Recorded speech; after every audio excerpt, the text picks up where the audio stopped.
ஐயா, எங்களுக்கெல்லாம் காலையில எந்திரிச்சு சாயங்காலம் பொழுது போறதுக்குள்ள அட்லீஸ்ட் 2 குடும்பத்தையாவது கெடுக்கணும். அவன் நாசமா போய் ரோட்ல போற அந்த சுவாரஸ்யமான காட்சியை இந்த கண்ணால பார்த்தாதான் ராத்திரி நிம்மதியா தூக்கமே வருது. 2 குடும்பத்துக்கு எடுத்தா போருமா? அட்லீஸ்ட் 2 குடும்பம். நல்ல கொள்கைப்பா. எங்களுக்கு யாரு நல்லா வாழ்ந்தாலும் பிடிக்காதுங்கிற தலைப்புல நான் பேச வந்திருக்கேன். எதுக்கே நீங்களாம் அலையிறீங்க? எதுக்கு அலையிறீங்க சார்? எங்களுக்கு சிலையே வைக்கணும். எதுக்கு? இந்த மாதிரி கொள்கையை வச்சுக்கிறது. அட பாவிங்களா, உங்களுக்கு சிலை வச்சா பல வீட்டில் உழ வச்சிருவீங்களா ஐயா? ஐயா, எங்களுக்கு கல்யாண ஊடா இருந்தாலும் சரி, கருமாதி ஊடா இருந்தாலும் சரி, ஒண்ணுதான். அந்த வீட்டில் போய் போட்டுருவீங்க, மண்ணுதான். ஏதோ 4 பேரை களைச்சு விட்டு அதை வேடிக்கை பார்க்கணும், அவன் நிம்மதி இல்லாம அலையணும். எங்க ஊர்ல இப்படிதான் ஒருத்தர் இறந்து போயிட்டார். நானும் அந்த துக்கத்துக்கு போயிருந்தேன். செத்தவரை தூக்கி செவுத்து ஓரத்தில் சாத்தி வச்சுட்டு அவரோட மேவன் உட்காந்து சோகமா பார்த்துக்கிட்டு இருந்தான். அப்ப இந்த செத்தவரோட அண்ணன் வந்துகிட்டு இருந்தாரு. இந்த பையன் நேரா ஓடி போய் அவர் காலை இறுக்கி கட்டி பிடிச்சிக்கிட்டு, பெரியப்பா எங்க அப்பா செத்து போயிட்டார் பெரியப்பா, பெரியப்பா நீங்க இருக்கிறீங்க பெரியப்பா, எங்க அப்பா செத்து போயிட்டார் பெரியப்பா, எங்க அப்பா செத்து போயிட்டார் பெரியப்பா, நீங்க இருக்கிறீங்க பெரியப்பா அப்படின்னா. இந்த ஆளை ஆடி போய் அப்படியே பார்த்தான். அங்கே இருந்து ஒரு பெருசு எந்திரிச்சு வந்துச்சு. எங்க குரூப்ல உள்ள பெருசு, நன்மை செய்யக்கூடிய குரூப். அப்படியே வந்துச்சு. பாத்தீங்களா தம்பி, நேத்து வரையிலும் நல்லா தான் இருந்தான், உங்களுக்காவது பிரஷர் இருக்கான், சுகர் இருக்கான், 2 வாட்டி ஹார்ட் அட்டாக் வந்திருக்குதான், அவனுக்கு ஒண்ணுமே இல்லை, போய் சேர்ந்துட்டான். இந்த காலத்துல எல்லாம் ஆண்டவன் நல்லவனை எல்லாம் விட்டு வைக்கிறதே இல்லை தம்பின்னு ஒரு பிட்ட போட்டான், குண்டை போட்டான். இந்த ஆளு ஏண்டா இந்த இளவு வீட்டுக்கு வந்தோம்னு நினைச்சுக்கிட்டு போய் படுத்த வந்தாயா, பாடி ஆயிட்டான். இளவு வீட்டுக்கு வந்தவனுக்கு இளவு கொண்டாடுற குரூப்பியா எங்க குரூப்பு? இது மாதிரி ஒரு கூட்டமே புறப்பட்டு இருக்கீங்க. அத மாதிரி கணவன் மனைவியை பிரிக்கிறது குண்டு போட்டுக்கிட்டு இருக்கீங்க. அடுத்து ஐயா, எந்தெந்த குடும்பத்தை எப்படி எல்லாம் பிரிக்கலாம்னு நாங்க 4 வெரைட்டிஸா பிரிச்சு வச்சிருக்கோம். அட பாவிங்களா, குடி கெடுக்கிற கூட்டமே நீங்க 4 விதமா எப்படி பிரிச்சிருக்கீங்க? ஒரு பொண்ணு முன்னாடி போய் பையன் பின்னாடியே போனான்னா இப்பதான் கரெக்ட் பண்ணிட்டு இருக்கான்னு அர்த்தம். இவன் சேர்ந்தாலும் சேர்ந்ததுதான், பிரிஞ்சாலும் பிரிஞ்சதுதான், அட சேர முடியலைன்னா செத்தாலும் செத்ததுதான் எங்க வேலை மிச்சம்.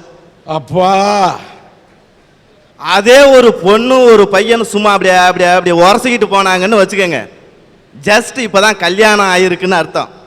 இவங்களை நாங்கள் லேட்டாக தான் கையை வைப்போம். ஏன் தெரியுமா? என்னைக்குமே பழத்தை கையில் வச்சிருக்கவன்ட்ட பிடுங்கினா நல்லா இருக்காது, அவன் 2 வா தின்னதுக்கு அப்புறம் பிடுங்கணும், அப்பதான் வேதனையா இருப்பான், நான் சந்தோஷமா இருப்பேன்.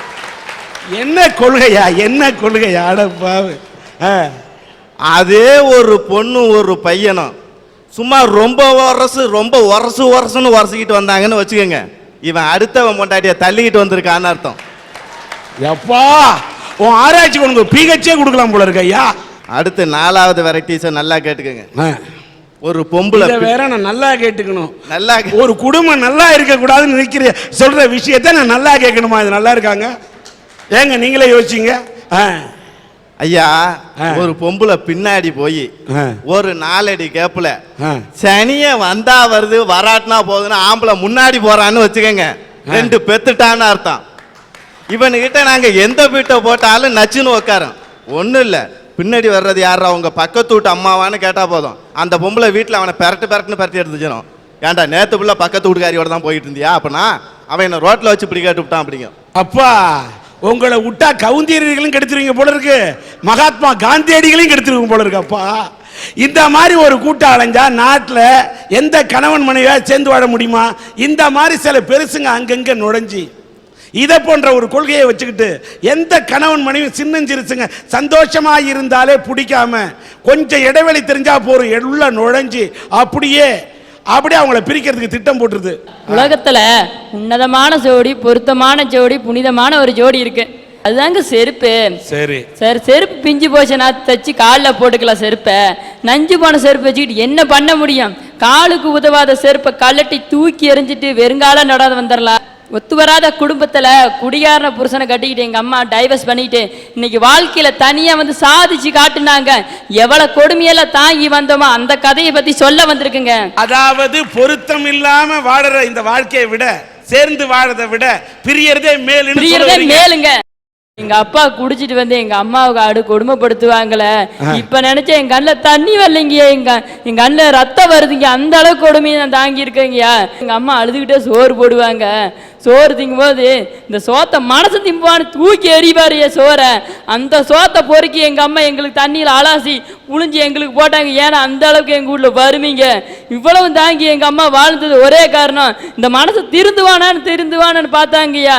திருந்துற மாதிரி தெரியலையா. அம்மா இப்படி தினசரி செத்து செத்து சுண்ணாம்பாகிறத விட டைவர்ஸ் வாங்கிட்டு வந்துடலாமான்னு நினைச்சவன் எங்க அப்பா இப்ப என்ன பண்ணாரு தெரியுமா? இன்னொருத்தனோட பொண்டாடி கூட்டிட்டு போயிட்டாருங்க. ஏற்கனவே என் குடும்பம் வறுமையில இருந்தது, மீண்டும் வறுமையில தள்ளப்பட்ட எங்க அம்மாவும் பாட்டியும் வயசான பாட்டி தடுமாறு இல்லைங்க. அதுக்கோசரம் 5 ரூபா கூலிக்கு வேலைக்கு போய் எங்களை காப்பாத்தினாங்க. 5 ரூபாய்க்கு போனாதாங்க அன்னைக்கு எங்க வீட்டுல அடுப்பெரியும். அந்த கஷ்டத்தில என்னால வீட்டுல பார்க்க முடியலைங்க. 5 ரூபா வேலைக்கு வந்தேங்க. இன்னைக்கு வாரம் 1000 ரூபாய் சம்பாதிக்கிறேங்க.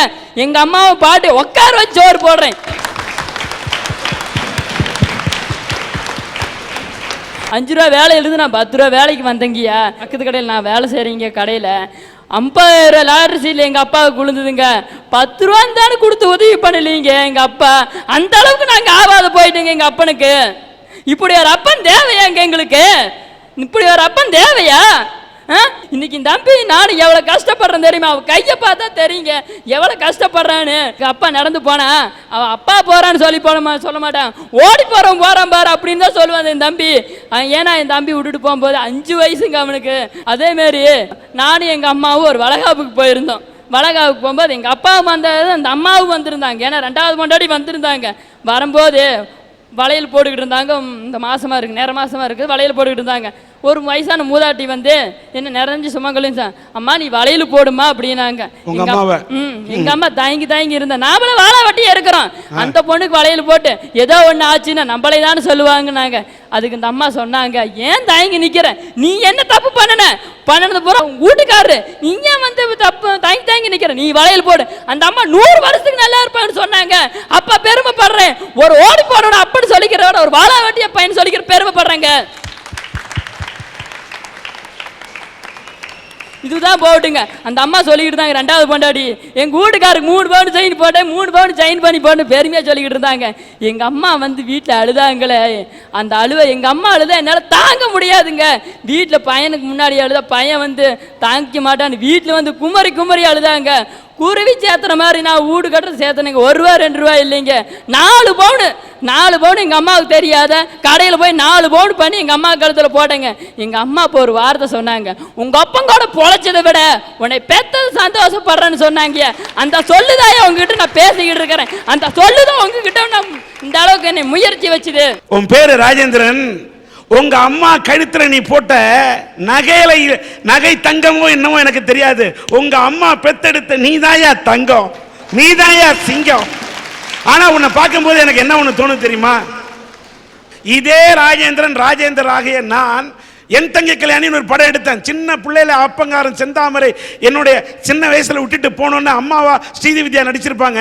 அவங்கள வச்சு காப்பாத்திருப்பேன். பெரிய வயசுல அவங்க அம்மாவை காப்பாத்தின பிறகு வாடும் போது ஓடி போனவன் அந்த செந்தாமரை அப்பன் கேரக்டரா நடிச்சவன் தேடி வருவான், கை கால்லாம் பாதிக்கப்பட்டு. அப்ப எங்க அம்மா அவனை வீட்டுக்குள்ள சேர்க்கணும்னு சொன்னப்ப சேர்க்க மாட்டான் இந்த பையன். அப்ப சொல்லுவான், பச்சை மரத்துல தச்ச ஆணி தச்சதுதான், பச்சை பிள்ளையில பாத்திய மனசுல வச்சதுதான் அந்த பையன் போராடுவான். அப்ப படம் நல்லா ஓடிச்சு வெள்ளி விடா. இதெல்லாம் ஏதோ கதை நினைப்பீங்க, கதை இல்லைங்க, பலரோட வாழ்க்கை. இந்த நிலைமை இருந்தா இந்த பையன் இவங்க அம்மாவும் அப்பாவும் சேர்ந்து வாழணும்னு சொல்லுவானா? எங்க அப்பா செத்து கிடந்தாருன்னா அழுவ மாட்டேன். எங்க அம்மா கண்ணுல இருந்து ஒரு துளி வந்தா என்னால தாங்க முடியாதுங்க.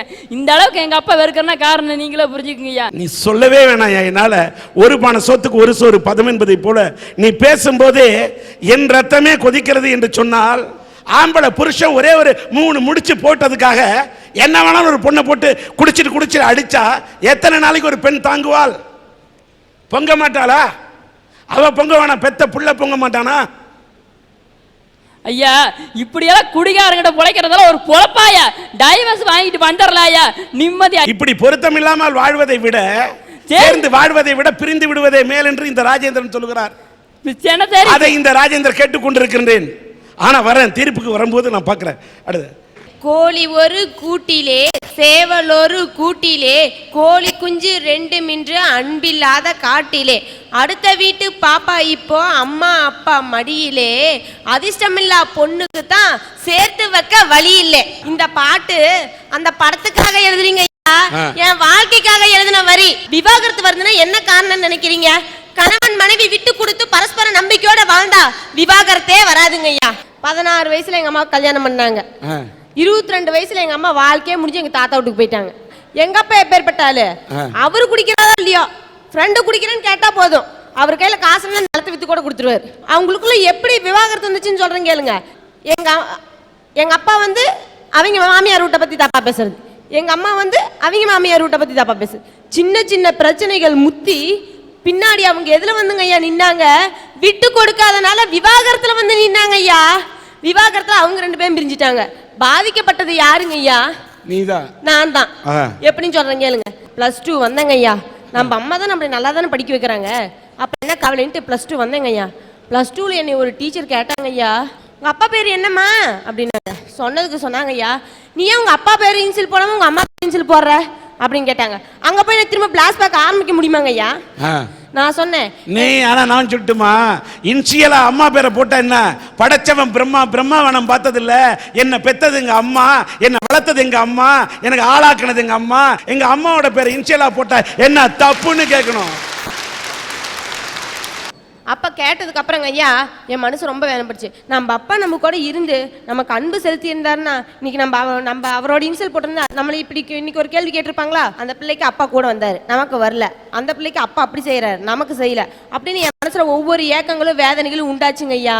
அப்பா சேரணும்னு அன்னைக்கு நான் நினைச்சேன், இன்னைக்கும் நினைக்கிறேன். அவங்க அப்பா பிரிஞ்சதுனால அவங்க சொல்றாங்க, ஆனா எங்க கூட இருந்தே சார் நான் 10th படிக்கலையே நான் இன்சில மாத்திட்டேன் சார், எங்க அப்பா இன்சில தான் சார் நான் போடுறேன். அவங்க சொல்றாங்க பிரிஞ்சு வாழ்ற சேர்ந்து வாழ்ந்துட்டே இப்படி சொல்றாங்கன்னு. ஆனா இது வரைக்கும் சார் எங்க அப்பா ஒரு ஒரு ஒரு ஒரு வார்த்தை இனிமையா கேட்டு நான் கேட்டதில்ல சார். அந்த அனுபவிச்சு பார்த்தா தான் சார் தெரியும் அதனோட ஒவ்வொரு வேதனையும். இன்னைக்கு அவங்க அம்மா கூட தனியா இருந்து தனிமரமா இருந்து நல்லா படிக்கிறாங்க சார். ஆனா எங்க அப்பா கூட இருந்த அத்தனை வேதனையும் நான் அனுபவிச்சுட்டு இருக்கிறேன் சார். அது ஒவ்வொரு வேதனையும் அவங்க கூட இருந்த அனுபவிச்சு பார்த்தா தான் சார் தெரியும். ஐயா கேட்கிற மாதிரி இவங்க கேட்கிற மாதிரி தான் சார், இவங்க பிடிவாதம் பிடிக்கிற மாதிரி தான் எங்க அம்மா பிடிவாதம் பிடிச்சிட்டு இருக்காங்க. டைவர்ஸ் வாங்கிதான் சொல்றேன், ஆனா அவங்க விட்டு கொடுக்க மாட்டேங்கிறாங்க சார். அதுதான் சொல்றேன், டைவர்ஸ் வாங்கலான்னு. இப்படி ஒரு வாழ்க்கை வாழணுமா சார்? நாளைக்கே இவங்க அப்பா எங்க அப்பா மேல கேள்விக்கு நான் பதில் சொல்றேன். ஐயா அவங்க அம்மா டைவர்ஸ் வாங்க மாட்டேன்னு சொல்றாங்கன்னு சொல்றாங்க இல்லைங்க ஐயா. அவங்க ஏன் தெரியுமாங்க ஐயா வாங்க மாட்டேங்கிறாங்க? பிள்ளைகளோட எதிர்காலம் கையில நினைச்சு வாங்காம இருக்கிறாங்க ஐயா. பிள்ளைங்க பின்னாடி என்ன மாதிரி அவங்க பிள்ளை பாதிக்கப்பட கூடாது பாத்தீங்களா? அதனால அவங்க அம்மா என்ன வாங்காம இருக்காங்க. சமுதாயத்துல ஒரு பொண்ணு கணவன் இல்லாம இருந்தா என்னங்க ஐயா சொல்லுவாங்க? கணவன் இருந்து கூட இல்லைன்னா என்ன சொல்லுவாங்க சமுதாயத்துல? வாழ வெட்டி. அதேதான் அம்மாவின்னு சொன்னாங்க. எப்படி தெரியுமாங்க ஐயா சொல்லுவாங்க? எங்க அம்மா நடந்து 4 பேர் நடந்து வீதியில் போறாங்கன்னா எங்க அம்மா எதுக்கு அப்புறம் வந்தா போதும், வாழ வெட்டி வந்துட்டாளா இன்னைக்கு பொழப்பா. அம்மாவதான் அப்படி சொல்றாங்கன்னா நான் போனா என்ன தெரியுமா சொல்லுவாங்க? பிள்ளை பெத்த பிள்ளை வந்துட்டாளா இன்னைக்கு அவ்வளவுதான் அப்படின்னு சொல்லுவாங்க ஐயா. சொன்னாங்களே ஊர்ல இப்படி பேசுது, நேனு ஊருக்கு பயந்துருந்தா இன்னைக்கு வாழ முடியாதியா. ஒரு தீபாவளி வந்ததுன்னா என்ன ஆசைப்படும்? பட்டாசு வெடிக்கணும்னு ஆசை வரும், புது சொக்கா போட்டுன்னு ஆசை வரும். இதே மாதிரி எங்க அப்பா இதனால அவனை விட்டுட்டேன், ஒரு துணி எடுத்தாரேன் நோம்பிக்கு, அப்ப துணி போட்டுக்கடான்னு சொன்னாரு. சரி அப்பதான் அப்படி சொல்லிட்டாரு, துணி எடுத்துட்டு வருவாரேன்னு தடத்த வேலை செய்யற இடத்துல பாத்துங்க. மணி 12 ஆச்சு. எங்க அம்மாட சொன்னேன், உங்க அப்பா துணி எடுத்து வாங்க மாட்டாரு, அது ஏதோ டாக் மார்சல் இருப்பாரு, காதுல போடுற கமுளு கழட்டி துணி எடுத்து கொடுத்தாரு எங்க அம்மா. அந்த அம்மா பெருமையை நினைப்பா, அப்பட பெருமையை நினைப்பா. ஐயா ஐயா சமுதாயத்தை பத்தி கவலைப்பட்ட சோறு திங்க முடியாதியா. நமக்கு பசிச்சா நாம தான் சோறு திங்கணும். சபாஷ். எனக்கு விவரம் தெரியாதல்ல வயசுல எங்க அப்பா தப்பு செஞ்சுட்டு போயிட்டாருங்க ஐயா. அப்ப தப்பு செஞ்சுட்டு போனவர் இப்ப திருந்தி இருக்கிறான்ற நம்பிக்கையில தானங்க ஐயா நான் சேர்த்து வைக்கணும்னு சொல்றேன். தப்பான முறையில் சேர்த்து வைக்கணும்னு சொல்லலையே. இந்த பொண்ணு அப்பா அம்மா சேர்ந்துருக்கணும்னு சொல்றது நியாயம், கண்டிப்பா உண்மை, சேரட்டும் நம்மளுக்கும் ஆசையில. ஆனா இந்த பொண்ணு ஒன்ன மறந்துடுச்சு. அந்த பொண்ணு குழந்தையா இருக்கும் பொழுது இந்த பொண்ணு மேல அக்கறை இருந்தா அந்த புருஷன் ஏயா பொண்டாட்டிட்ட பிள்ளைய விட்டுட்டு போறான்? இவள் மீது பொறுப்பே இல்லாத ஒரு தந்தையத்துக்காக இவள் இவ்வளவு தூரம் மேடம். வாதாடுவது உண்மையிலே வேதனையா இருக்குதுயா. மேடம் ஒரு நிமிஷம், எங்க அப்பா விட்டுட்டு ஓடியெல்லாம் போகல, 2 பேரும் சம்மதிச்சு விவாகரத்து வாங்கிட்டு தான் வந்தாங்க. அன்னைக்கு உங்க அம்மா உன்னை வளர்க்கறதுக்கு எத்தனை அவலப்பட்டாங்க, கேவலப்பட்டாங்க, ஊரார் முன்னால அசிங்கப்பட்டாங்கன்னு சொன்னியே, அதுக்கெல்லாம் யார் பதில் சொல்ல முடியும்? அந்த அசிங்கத்துக்கெல்லாம் பதில் சொல்லதான் எங்க அப்பாவும் எங்க அம்மாவும் சேர்ந்து வந்தா பேசினவங்க கேவலப்படுவாங்கன்னு சொல்லிதாங்க மேடம் நான் சேர்த்தணும்னு சொல்றேன். தகாத பொண்ணோட போய் உறவு வச்சுக்கிட்டு இருக்கான். 10,000 ரூபாய் கொடுத்தாக்கா உன் புருஷனை விட்டு தரேன்ற பொண்ணுகிட்ட போய் 10,000 ரூபாய் கொடுத்த ஏமாந்த இந்த பெண்மணி ஒரு படிக்காத பெண் அல்ல. படிச்சிருக்கீங்களம்மா? படிச்சது எம்காம். இந்த அம்மா இவ்வளவு ஏமாந்த பிறகும் தன் புருஷன் தான் வேணும்னு நினைக்கிறாங்க. அந்த பெண் தன்னையோட தாயை இவ்வளவு கண்ணீர் நீந்த விட்டாலும் தன்னுடைய தந்தை அப்பா தான் வேணும்னு நினைக்கிறாங்க. இப்படிப்பட்ட பெண்கள் இருக்கும்போது சில ஆம்பளை இப்படித்தான் இருப்பேன்னா, ஏதோ அரட்டரங்க வந்தோம் கேட்டோம் போனோம் வந்தோம்னா என்ன செய்ய முடியும்? நீங்க ரொம்ப கூர்மையா சிந்திக்கணும்.